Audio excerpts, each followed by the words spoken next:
ang Panginoon ng aking buhay. Nasa aking pag-ibig ang laging alay, sa tamis ng iyong kalinga ang lagi kong dasal ay manahan ako sa iyong pagmamahal. Ikaw ang Panginoon ng aking buhay. Nanunuyo sa aking puso sa tuwing nananalay nang ako ay manatili sa bigsamay kapal. Panginoon ko, aking minamahal. Di ako matatakot sa gitna man ng unos, pagkat nariyan ka, Panginoon kong tanging sandalan ko. Sa piling mo tuwing ay babalik ako nang di mawalay sa'yo.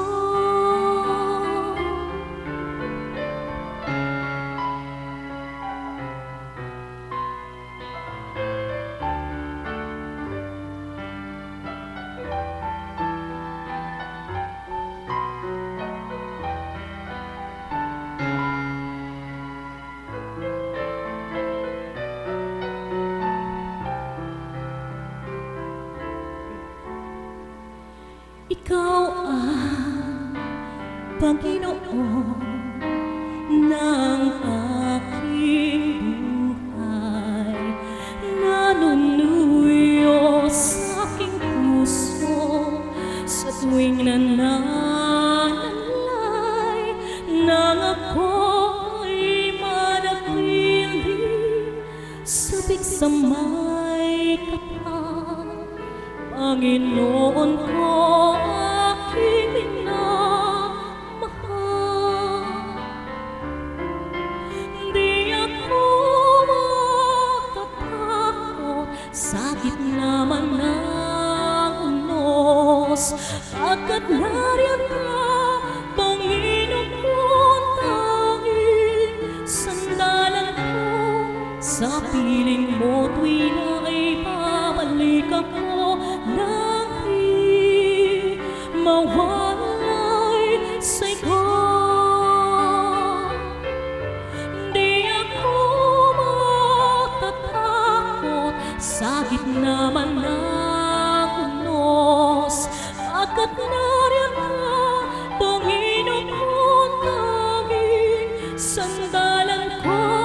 Sa piling mo tuwing ay babalik ako nang di mawalay sa'yo. Ikaw lamang, ikaw Panginoon, ikaw ang aking buhay.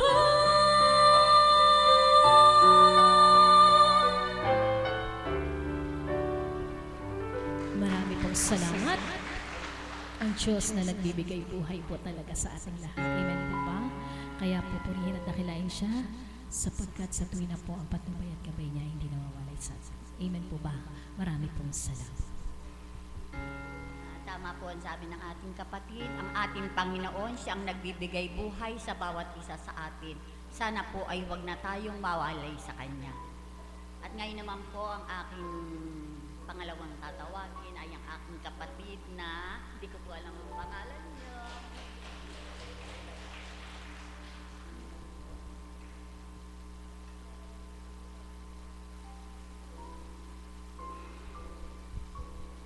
Magandang umaga sa gabi po sa atin lahat po. Ako po'y naanyayahan na naman po na magsalita rito. Ako po ay kaya nakarating dito dahil po sa akin pong karamdaman na ako po ay hindi ko po maipaliwanag kung bakit po ako, ewan ko po kung ano ang aking nararamdaman. Ako po ay marami pong karamdaman sa aking katawan. High blood po ako, may diabetes po ako. Tapos po, may alis na po yung aking isang breast po, stage 2 po. Kaya po siguro hindi mapanatag ang aking isip at ang aking pong puso. Dahil po siguro sa dami ng aking karamdaman. Ako naman po nagsisisi na ako ano naman po ang aking nagawang kasalanan.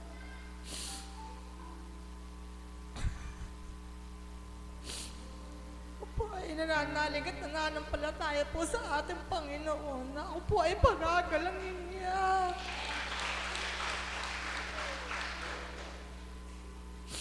Yun lamang po ang hiling ko sa Kanya para po ako ay lagi po ako nandito sa Kanyang dambana.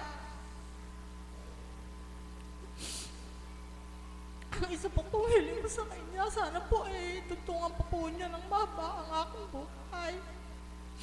Alang-alang po sa aking pamilya, lalo-lalo na po ang aking mga apo. Hindi ko po malaman bakit po aking walang kapanatagan. Samantalang ako naman po ay nananalig sa Kanya at nananampalataya. Katulad nga po kanina, dapat po kanina pong umaga ay nandito kami. Pero meron po kami importanteng nilakad. Pero humingi naman po ako sa Kanya nag-ano naman po ako sa Kanya na, Panginoon, hindi po kami makakapunta ba ngayon kanina pong umaga. Humihingi po ako ng kapatawaran sa inyo kung hindi po kami makapunta sa inyong dambana. Buti naman po, maaga po kaming nakauwi. Sabi ko po rin sa mister ko, total naman o kako ay maaga pa. Alam ko kako, meron pa ang pang alas 6. Kaya po kami galing ng Manila, dito na po kami dumiretso. Ako po'y nagsusumamo sa Kanya. Sana naman po ko ano aking nararamdaman at karamdaman, paghilanginan niya at nahihirapan na po ako. Gusto po.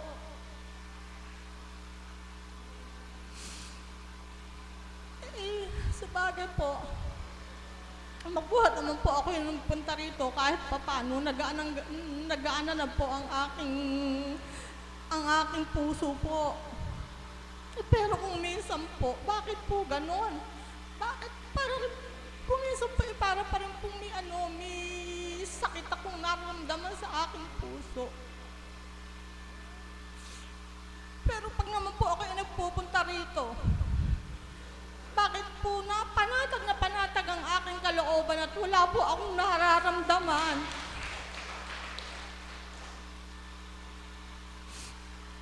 Kaya po ako nagsusumamo sa ating mahal na Panginoon na sana po ay pagalingin niya aking karamdaman, lalo-lalo na po yung aking naramdaman na lagi na lang po akong takot. Lagi na lang po akong, ewan ko po, hindi ko po talaga maipaliwanag. Bakit po ako nagkakaganito? Kaya nga po ako nakarating dito dahil nga po sa aking nararamdaman. Tulad nga lang po kanina naramdaman ko na naman po tumaas na naman po ang aking blood pressure. Nandun po kami sa airport. Takot na naman po ako. Himingi naman po ako ng patawad sa Kanya na sabi ko po hindi naman po kami makarating meron lang po kaming importanteng nilakad. Kaya nga po kanina, nung kami po yung matapos na makauwi at sabi ko po sa mister ko na dumaan ka ako tayo doon at ang alam ko po ay mayroon pang alas 6. Kaya po kami dumaan dito, miska po gabi na. Yun lang po ang aking hinihingi ng sa ating Panginoon na sana man po ano yung aking naramdaman at karamdaman ay alisin na niya sa aking katawan. Ngayon, utak po nahihirapan na. Napapanatag lang po ako pag ako ay nandito. Diyos ko po. Ang lagi ko po sinasabi sa kanya, lagi niyo po akong suspebe at papatnubayan po. Tsaka nga po kung ano po yung aking naramdaman, pagilingin niyo na po. At ako naman po, kung ano po yung aking pagkakasala, pinagsisisihan ko na po. At ako po kumbaga po sa kunya talagang binabago ko na ang aking, tawag dito, binabago ko na ang aking sarili. Yun lamang po at marami pong salamat. Salamat kapatid. Hindi nyo po na itatanong, pwedeng mag-share ng kaunti. Hindi nyo po natatanong, lahat po ng sinabi nyo na ako po barado ang ugat sa puso. Nagbabara po. Tapos po ako din po ay nagkaroon ng stage 1 cancer sa ovary. Kumbaga, hindi po ako nag-iisip. Sa alip pong mag-isip ako, inaalay ko sa Ama at ang pag-iisip ko itinutuon ko sa pananalangin. Pananalangin po. Kasi ang sabi po masama daw pong mag-isip lalo kung mayroong karamdaman ganyan. Kanya sa halip pong mag-isip ako, talagang pananalangin. Yun po ang ginagawa ko. Kaya awa po ng Diyos, 11 taon na po ako rito, maglalabing taon na awa po ng Diyos. Na wala na po yung sakit ko sa puso. Ayan, katulad din po ni kapatid. Wala na po siyang sakit sa puso. Salamat po. Ngayon naman po muli ay tatawag ako si Mother. Ang pinakamamahal ng Mother of the House. Salamat po, Ama. Habang ako'y nakapikit po, may kunting lumbay sapagkat minamasdan ko po ang larawan at wala pa ang ating mahal na Apo Kunching. Parang napakalakas po ng bulong sa akin na, anak, yan ang patutuko sa inyo ng aking tipanan ay datna't panawan lamang ng tao. Buhay po bang Diyos? Oo nga naman, ano po, parang nakakalungkot. Subalit, sa kabila man na gayon, ang kinagampanan ng tao na kayo'y aking nasisilayan ngayon, galak na rin sa puso ko. Buhay po bang Diyos? Talaga pong napakabuti ng Diyos sapagkat naisadsad po ang isang linggo na bilang tao po, paano nga nagaganap, at kung hindi nga po ang Panginoon na sa katauhan nating mahal na Apo Kunching ang nagbahagi, sadyang katatakutang gumanap. Amen? Sapagkat ano nga ba ang ihilalahad? Samantalang tao kang gumagalaw, tao kang gumaganap, ngunit ang Espiritu ay hindi tao. Buhay po bang Diyos? Ang pagiging bukas palad po, kagaya ng tema kanina, mula Lunes hanggang sa mga oras na ito po ay mga sangkap ng susi para magkaroon ng tatak. Amen? Na kung atin pong tutupdin at gagawin, ang 10 utos na ipinagkaloob ng ating Ama para sa ating lahat ay binuo sa isang pag-ibig. Amen? Na habang minamasdan ko po kayo, tatanungin ko po kayo, nang sa unang buhay nyo ba, naisip nyo ba na darating kayo sa ganito na makikinig, maghahanap, kahit sino man sa atin, walang ganon. Amen po ba yon? Dahil aliw na aliw po tayo sa mundo na ating ginagalawan.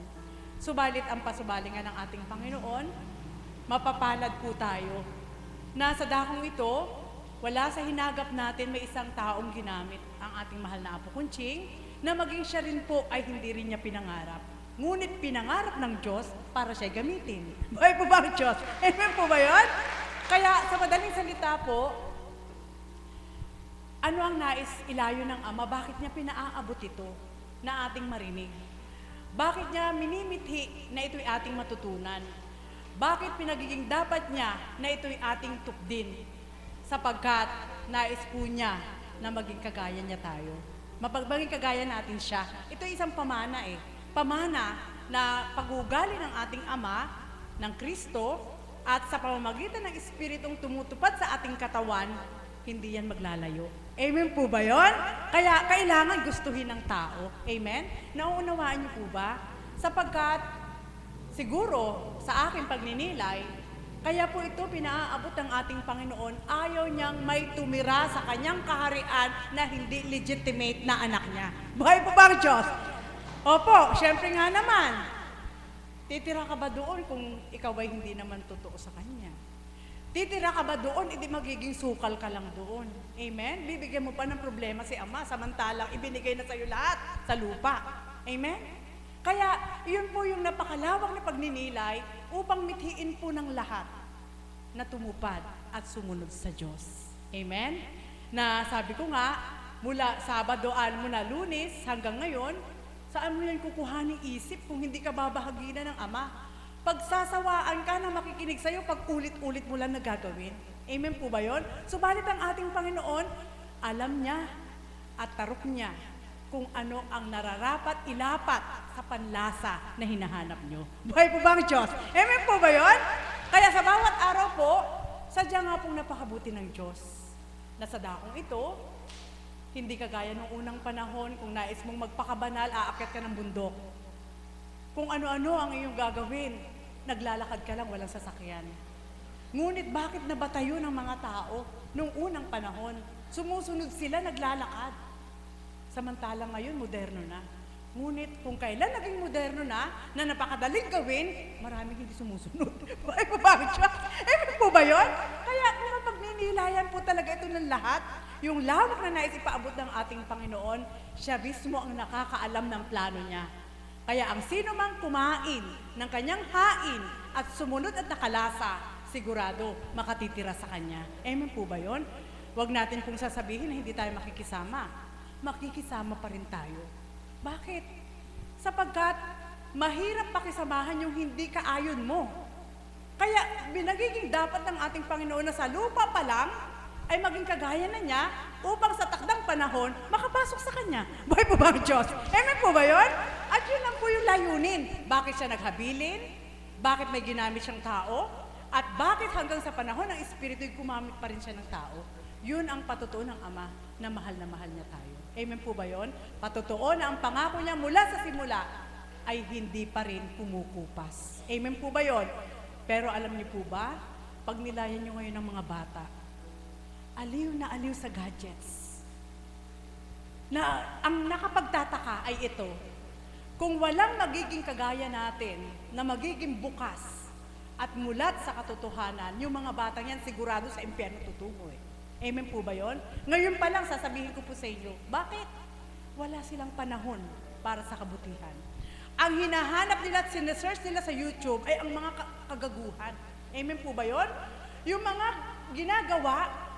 ginagampanan ng mga sutil na bata na minsan nagiging sample ka pa bilang magulang.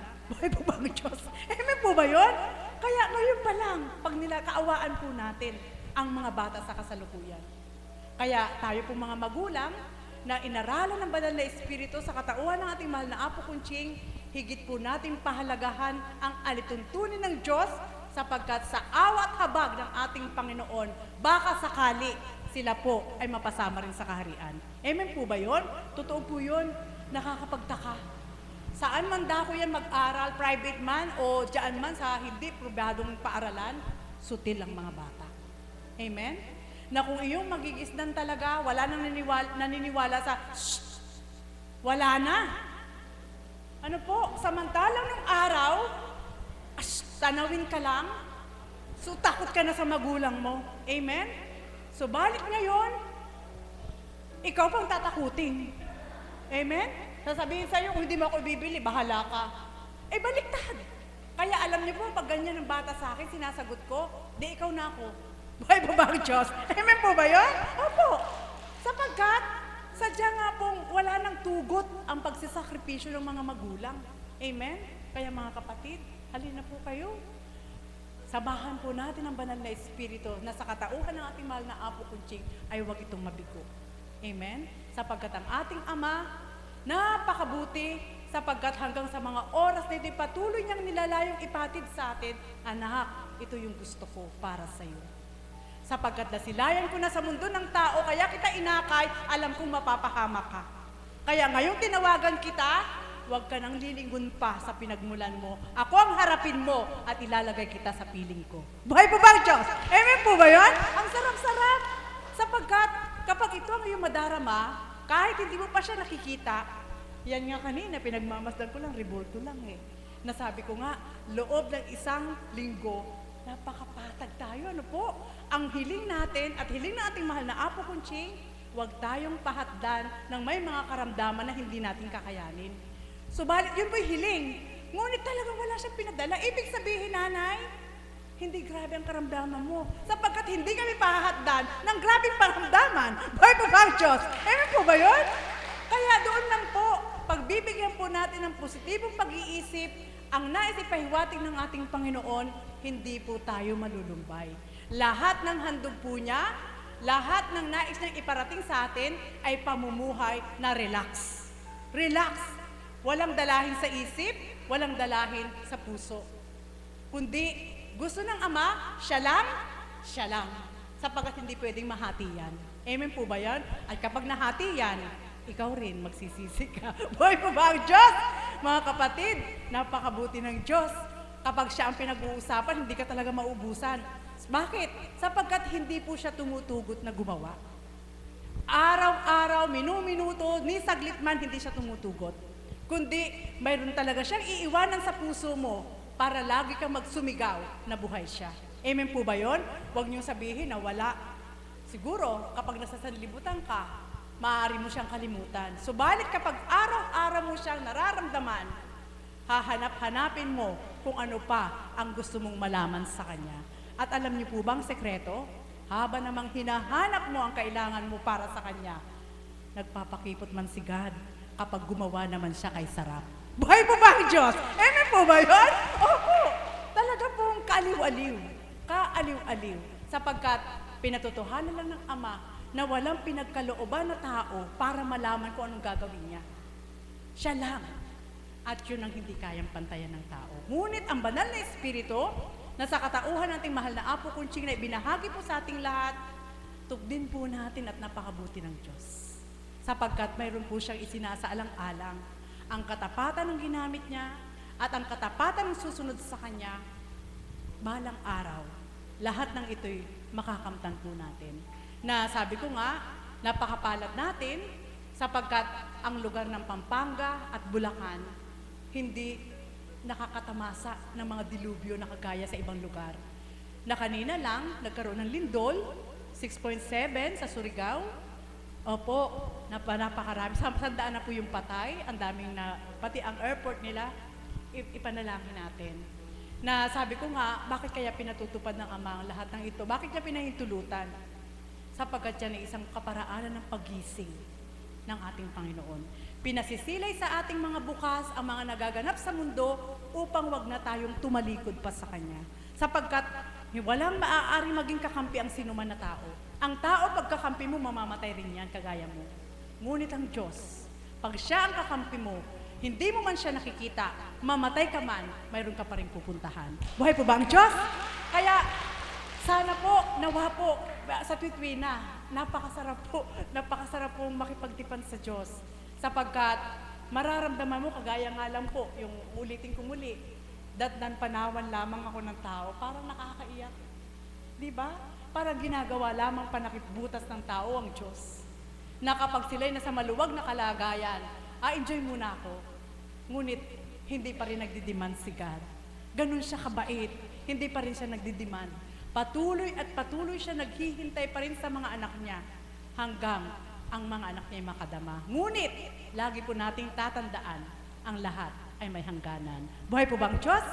Na sa bawat araw, kung ang nakikita po natin ang mga nagaganap sa apat na sulok ng daigdig ay gayon, wag na po nating tamasahin pa na sumuway sa Kanyang mga utos. Amen?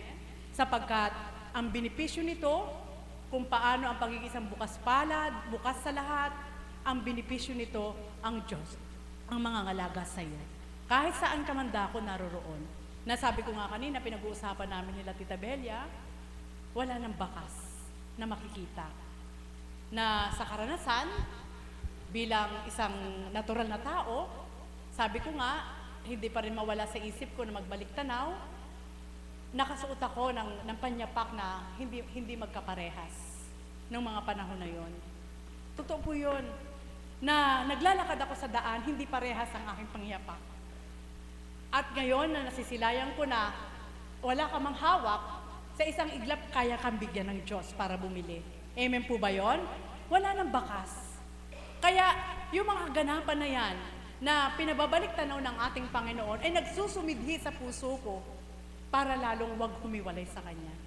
Sapagkat kung noon, nabigyan ng pansin ng Ama ang isang kagaya ko, lalo na ngayon, na alam niyang ang tinutupad mo, nating lahat, ay para sa Kanya. Amen po ba yon? Totoo po yon.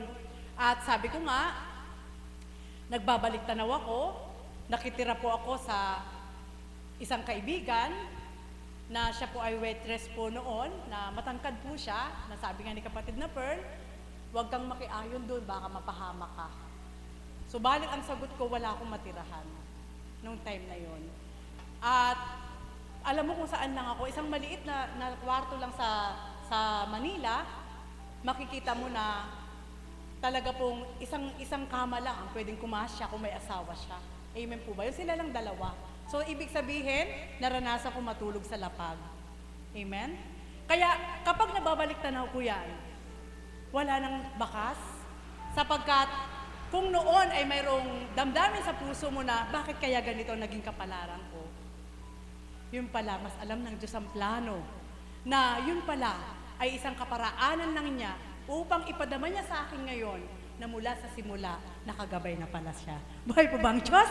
Bakit ito binahagi, mga kapatid? Sapagkat lahat po tayo, sabi ka ni kapatid na Josie kahapon sa Duyong, may mga kwento tayo na dapat sabihin. Amen? May mga kwento tayo na magiging kaparaanan na aral sa bawat isa upang manatili silang matatag at tapat sa Diyos.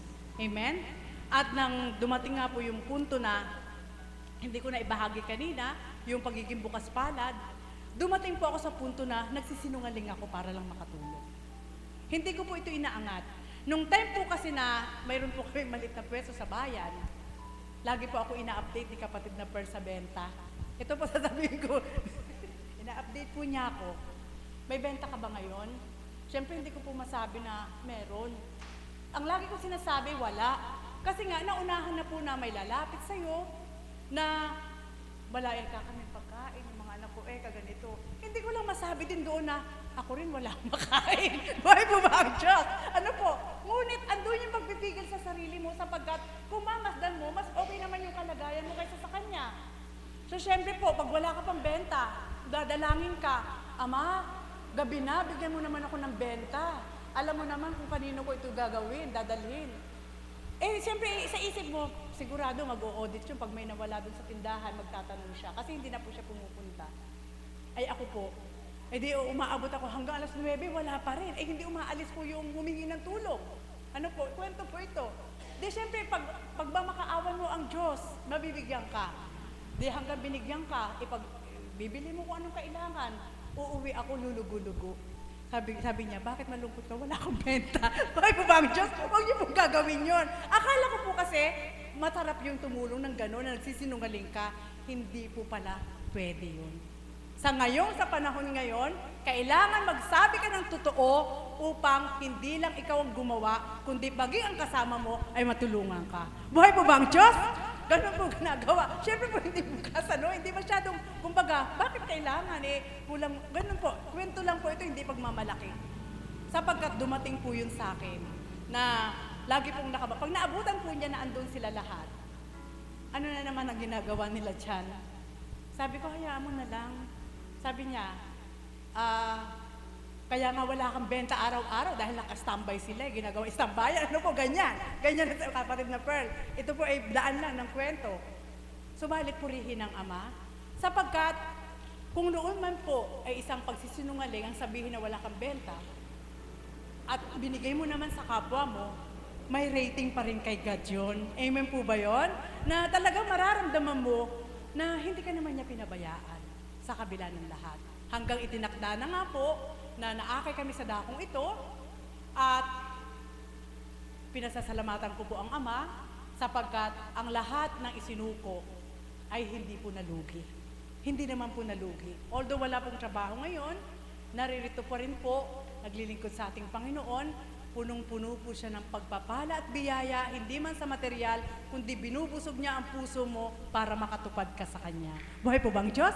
Kaya mga kapatid, yan po yung mga istorya ng buhay na natin, na mayroon ding mga kaganapan sa buhay nyo, na maaari nyo masabi na, saan kaya ako nagustuhan ng Diyos nung ako ay nasa mundo ng tao? Bakit niya ako inakay? Isa lang po ang aking nasuri.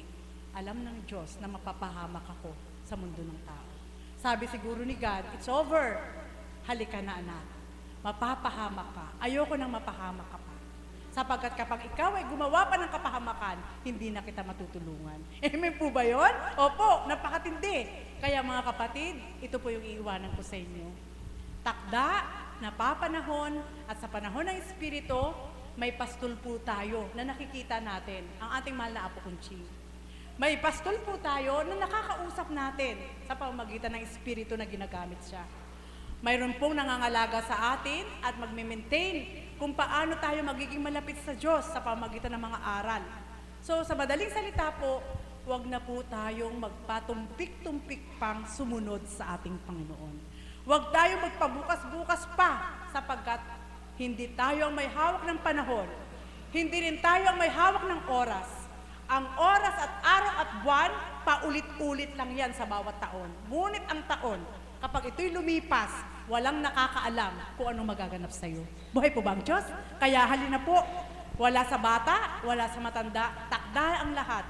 Kaya tayo naakay sa dakong ito upang sumunod sa mga alituntunin ng ating Panginoon sapagkat nais niya na tayo'y maging mana sa Kanya. Hindi man lahat nakabuuan, ngunit ang bawat katangian ng ating Ama, kapag ito ang nakuha ng bawat anak niya, lahat ng katangian niya matutupad sa lupang ito. Amen po ba yon? Kaya nawa po, sa bawat pong nabahaginan, sa bawat nakadama, sa bawat nabuksan, sa bawat bukas palad na kanilang nararamdaman, ilapit na, higit pa natin ilapit ang ating puso sa Diyos upang maibulong niya sa iyo, anak, kaya mo pa, gawin mo pa ito. Ito pa ang gawin mo, sapagkat habang ginagawa mo ito, ako naman ang pinangangalandakan ng tao. Buhay po ba ang Diyos? Sapagkat sabi nga, hindi ako maaaring gumamit ng lagpas pa sa akin, sapagkat hindi makikilala ang Diyos. Gagamit siya ng kaya lang niyang gamitin, wala man sa pananaw ng tao upang malantad ang pangalan niya. Sapagkat yun ang pagtatakhan, susuruin sigurado eh. Kaya halina po kayo, paggamit tayo sa Diyos, kagaya ng ginampanan ng ating mahal na Apo Kunching, kung paano tayo naakay sa dakong ito, na naging tipanan niya, araw-araw siya'y naririto, huwag po tayong lumiban na makipagtipan sa Kanya. Muli po, magandang umaga po sa gabing ito. Salamat po, Mother. Salamat po sa Ama sa bukas palad na kaloob niya sa maghapong ito sa bawat isa sa atin. At salamat din po sa lahat ng nagsipagbahagi. At ngayon po ay bibigay ko kay kapatid na ang huling panalangin.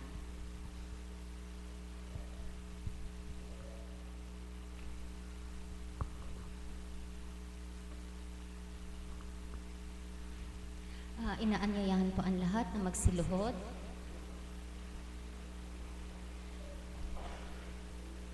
Sa pangalan ng kataas-taasan Diyos Ama, Diyos Anak, Diyos Espiritu Santo. Amen. Ama namin, sumasalangit ka, sambahin ang ngalan mo. Mapasama po kami sa kaharian mo. Sundin ang loob mo dito sa lupa para nang sa langit.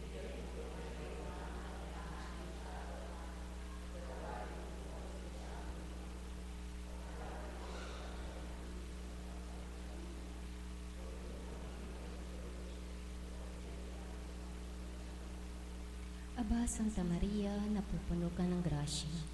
Ang Panginoong Diyos ay sumasayo. Bukod kang pinagpala sa babaeng lahat, pinagpala naman ng iyong anak na si Jesus.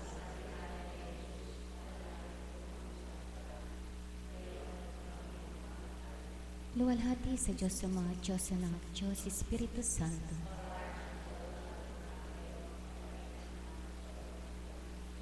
Tayo pong lahat. Simpikado kong sa bida. Simpikado kong sa bida. Simpikado kong sa bida. O minamahal at ginagalang nating Inang Birheng Santa Maria, o Diyos amang dakila at makapangyarihan, papurit pasasalamat namin sa iyo ay aming alay. Sa araw at oras na ito na kami muling tinipon mo sa banal na dambana mo, kung saan ang dakong tipanan mo. Salamat Ama ko sa patuloy na pag-akay at paggapuhap mo sa aming mga anak na minamahal mo. Salamat Ama ko sa mga kapatid ko na muling tumugon na katugon sa panawagan mo sa mga oras na ito, upang muli kami ay handugan mo, busugin ang mga hayang mainam mo sa pamamagitan ng mga banal na aral mo na sa tuwin ay inihahayag mo.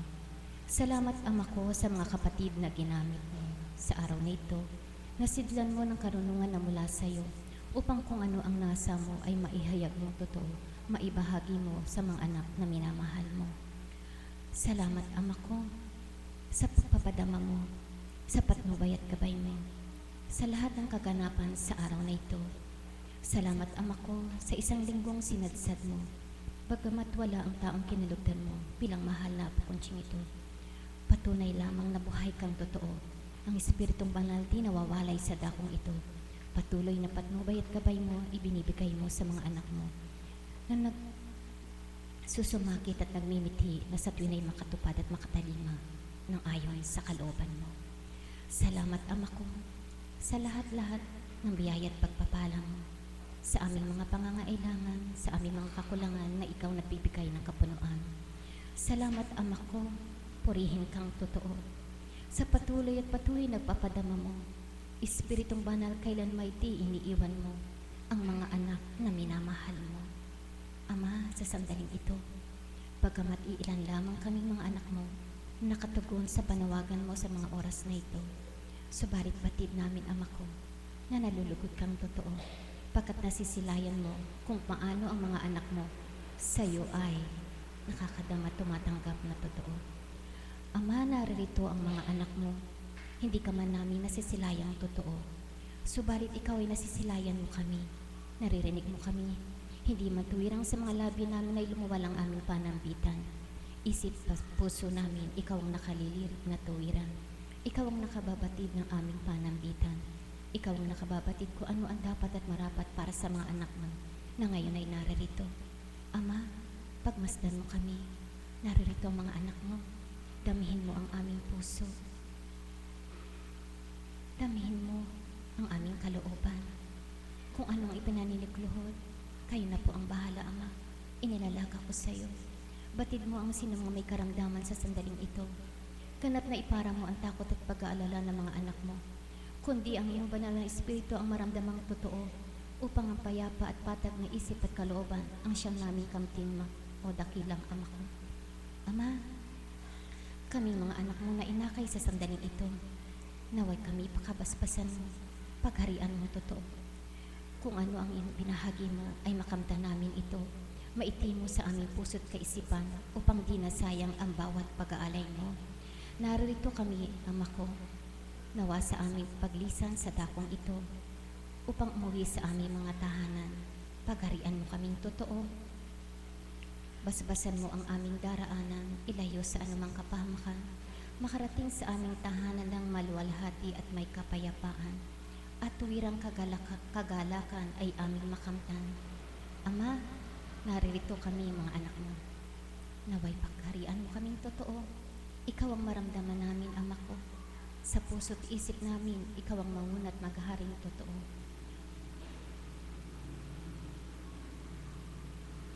Sa sandaling ito, Ama, inilalaga ko silang lahat sa iyo. Kung paano ang liwanag ay tinanglaw mo, kung paano ang kalakasan ay sinidlan mo.